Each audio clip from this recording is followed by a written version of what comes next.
ওই ব্যক্তির ধ্বংস যে রমাদান পেল কিন্তু নিজের গুনাহ ক্ষমা করাতে পারল না। এবার কি একটু ভয় লাগতেছে? এতক্ষণ তো খুব হোপফুল ছিলাম আমরা, এখন কেমন মনে হচ্ছে আপনাদের বলেন?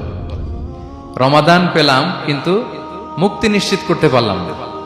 ক্ষমাপ্রাপ্ত বান্দাদের যে লিস্ট, ওখানে নিজের নাম তুলতে পারলাম না, তাদের জন্য ধ্বংস। এবং এই বদদোয়া করে স্বয়ং রাসূলুল্লাহ সাল্লাল্লাহু আলাইহি ওয়াসাল্লাম বলেছেন আমিন। তো এই দোয়া তো সুনিশ্চিতভাবে আল্লাহ তাআলার কাছে কবুল। এই ব্যাপারটা কিন্তু খুবই ভয়ঙ্কর। It's a reminder for me and for all of you. আমরা যেন আমাদের প্রত্যেক কাজের মধ্য দিয়ে রমাদানে এটা ভাবি যে আমি ক্ষমাপ্রাপ্ত বান্দাদের অন্তর্ভুক্ত হতে পারলাম কিনা। এই রমাদানে ইবাদতের মধ্য দিয়ে আমি আল্লাহর ক্ষমা, মুক্তি, জাহান্নাম থেকে মুক্তি নিশ্চিত করতে পারলাম কিনা, এটা কিন্তু আমাদেরকে বারবার খেয়াল রাখতে হবে। তাই রমাদান যেমনি আমাদেরকে হোপফুল বানায়, আশা দেখায়, সম্ভাবনার মাস, আশা জাগা নিয়ে মাস, at the same time this is the month of warning. এটা কিন্তু সতর্কতার মাস, সতর্কতা বাণী প্রদান করেছেন বিষ্ণু ইসলাম। রমাদান পেয়ে যারা ক্ষমা পেল না তাদের জন্য ধ্বংস। আল্লাহ তাআলা যেন আমাদেরকে ওই কাতারে না ফেলে।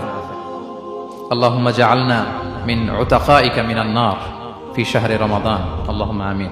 যারা ক্ষমাপ্রাপ্ত বান্দা হবে আমরা যেন তাদের অন্তর্ভুক্ত হতে পারি। আল্লাহ তুমি কবুল করো। আমরা সবাই পড়ি আমিন।